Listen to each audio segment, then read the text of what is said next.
Hi everyone, I thought I would do a really quick video on how to use the examiner's mark schemes. Now it is so important that you recognise and understand how it is that your essays are marked. If you don't understand how your essays are marked, you are never going to be able to actually improve them. Whatever's going to happen as far as your examination, whether it's a mock exam or whatever it might be, you are the only person in that exam room. You are still the only person writing. So you need to be able to be both a student and an examiner at the same time. You have to be examining your own work in order to make sure that you're actually meeting the criteria they ask for, because they're very, very specific. So when I mark your work according to this. And so it is something that we've looked at before, it's something that we've used in the past, but I just wanted to remind you of this, especially now, as it is so crucial that you understand how your work is actually being marked. So let's have a look.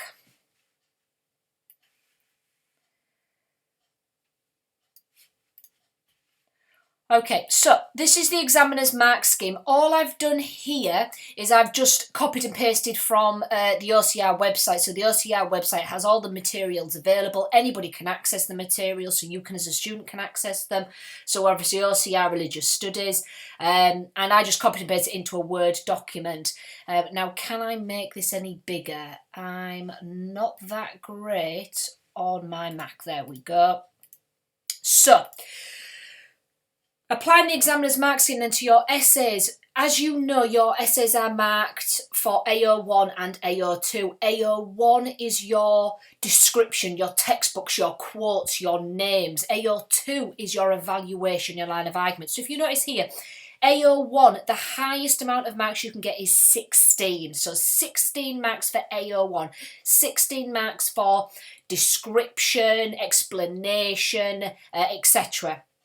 AO2, on the other hand, is 24 marks. So when I say to you there is not enough evaluation in there, that's because you get 24 marks. So if 70% of your essay is description, well, that's only 16 marks at the top.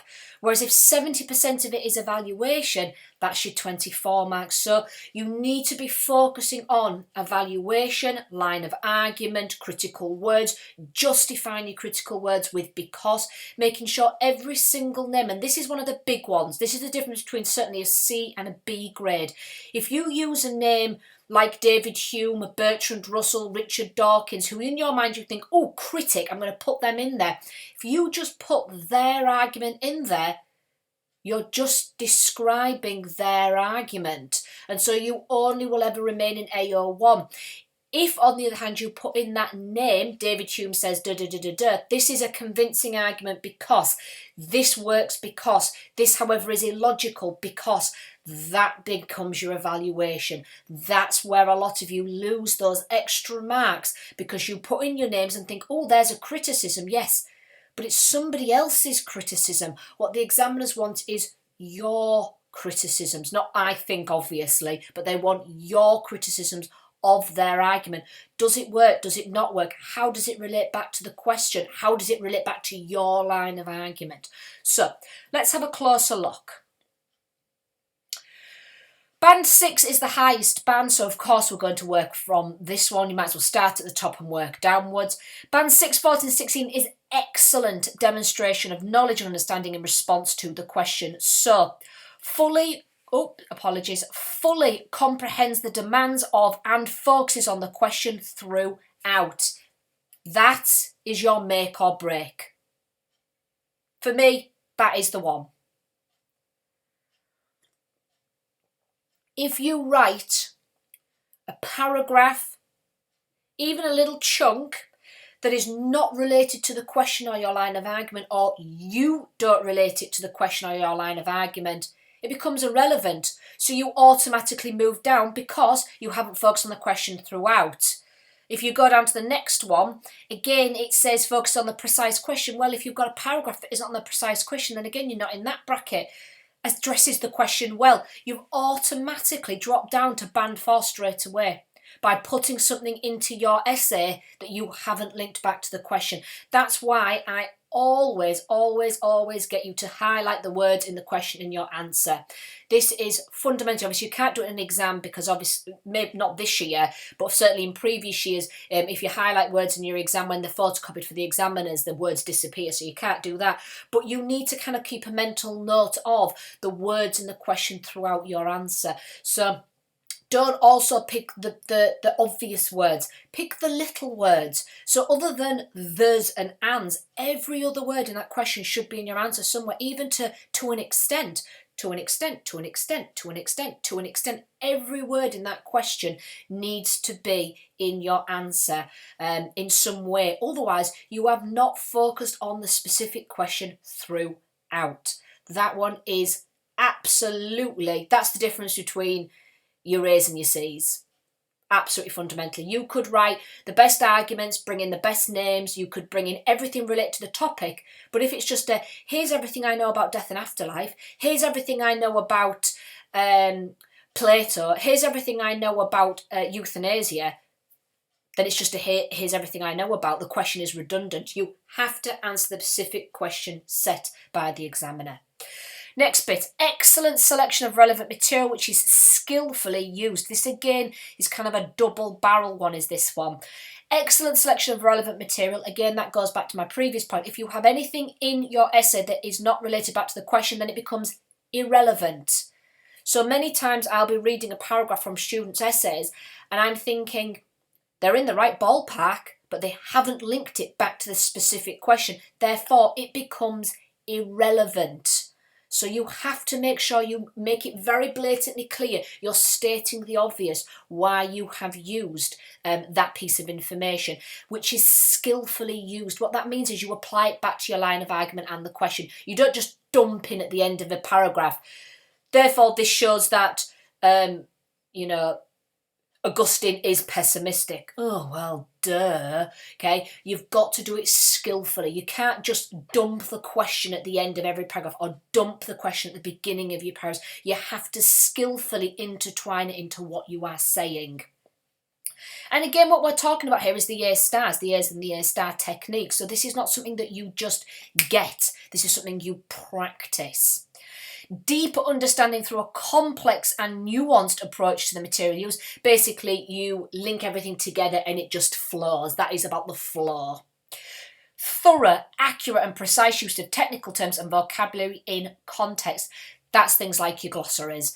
We spend a lot of time doing words, keywords. We practice keywords. A lot of your tests are on your words. That's because, again, you have to have accurate and precise knowledge of words.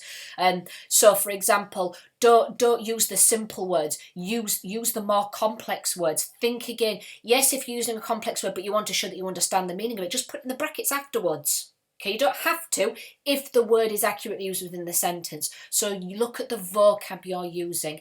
And finally, extensive range of scholarly views, academic approaches and or sources of wisdom and authority are used to demonstrate knowledge and understanding.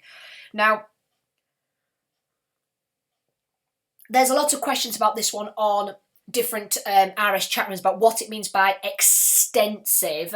And again, you need to decide. You only have 40 minutes to answer this question. There's only so much you can write. You aren't machines.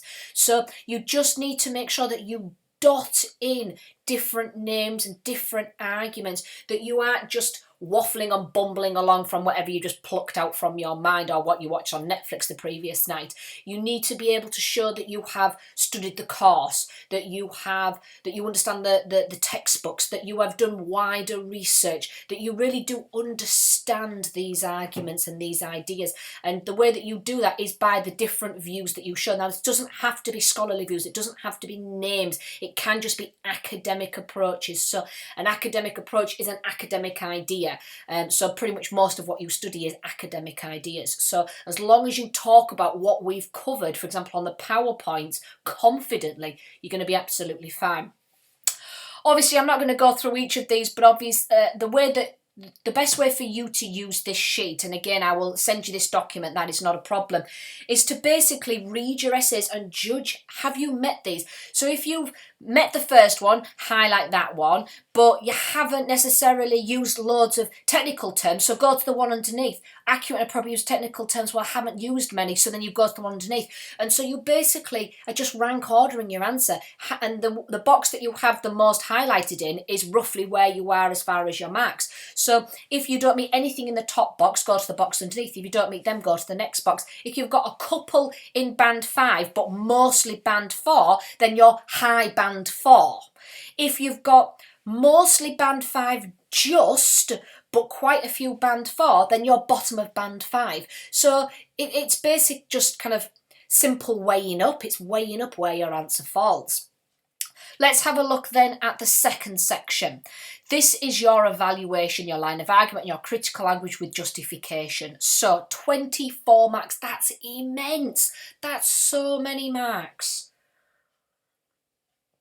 The worry there, however, is your answer can therefore be brilliant or dreadful if you do not do this. This is your make or break. This is what separates the students out, is how they evaluate. And this is one of the hardest things. This is one of the hardest skills to develop. This is something that you've been developing for the past 2 years with me, and this is something you will go on to develop at university. This is not an easy technique or skill to learn. So band 6, excellent, clear and successful argument. What that means is your line of argument smacks an examiner in the face. Wow, there's that line of argument. It is dotted throughout. Oh, that's how that argument links to where they're going. Oh, that's how that name goes to their line of argument. Oh, that's where they're going to do with the question. It's clear throughout. The examiner isn't kind of fishing for, so where are they going? What are they writing? Why have they mentioned that name? What are they trying to argue? If those are the questions the examiners are asking, you are not doing it clearly enough. Confident and insightful critical analysis and detailed evaluation. That one is very, very hard to do. And that's what, for you guys now, that's what separates the A's, A-stars from everybody else now, is that second one. When you have that second one, that is where you are at. Confident and insightful. You've got to have a confidence with what you are writing, even if you fake it. Fake a confidence. Insightful critical analysis. Critical analysis is your critical words, but then it's the detailed evaluation of the issue. You can't just put one sentence evaluation and think you're done. You have to put the point, the evaluative point, then develop it, then counter it, but then go back to it. It's again about this kind of flow of argument, this politics of an answer. Views skillfully and clearly stated, coherently developed and justified. So again, it's about clarity. If it's clear, it's there. Answers the question set precisely throughout. So again, you have to answer the question. Thorough, accurate and precise use of technical terms, so again the same as above, and extensive range of scholarly reviews. So pretty much your 24 marks has easily 3 of the areas from above anyway. They answer the question clearly, they're using glossary words, using your technical terms and extensive range of scholarly views, etc. So the only 3 things you have to do is clear and successful argument, that's your line of argument throughout, confidence and detailed evaluation, and again just coherent. It has to be clear, it has to make sense. Now you might be sat there thinking, but how do I do that? Not easily. There is not. If there was a checklist, if there was a tick box, I would give it to you. There isn't. This is about practice. It's about development. It's about skills. The best way that I can say for you to learn that is by looking at other students' past answers. See how they do it and copy that style. And so, develop. Just when you read your answers, have this voice in your head. When you're reading your answers, think, does this answer the question? Where's it going? If you again really struggle with that, get somebody at home to read your essay. Could they guess the question question from your answer. If they cannot guess the question from your answer, you've not answered the question clearly enough. Your line of argument hasn't been clear enough. It's a very, very good strategy that I often do with students, is get them to take off a question and get them to read the essay and work out what the question is. If they can guess the wording perfectly, then the answer is an A grade at the minimum. You have to be, when students leave the exams, back when exams happened normally, I used to obviously be there waiting for the students after the exam was over, and I didn't know the questions because we weren't allowed to see the questions now. I used to say to the students, what were the questions? What were the questions? And the students that could word for word perfectly tell me what the questions were, and you would answer it throughout thoroughly. The students that went, oh, it was something to kind of do with this, and I think it was Kant on duty. How do you not know what the wording of the question is? So it is about looking at that question, taking it apart.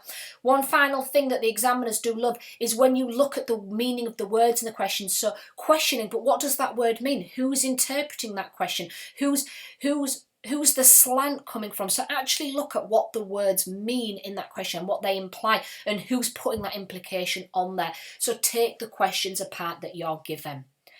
All right, folks, I hope you found that useful. I hope you find that a technique that you can use with your own work and your own essays in order to help you develop your technique and your structure. So let me just make myself smaller. Right, thanks very much, everybody. Bye for now.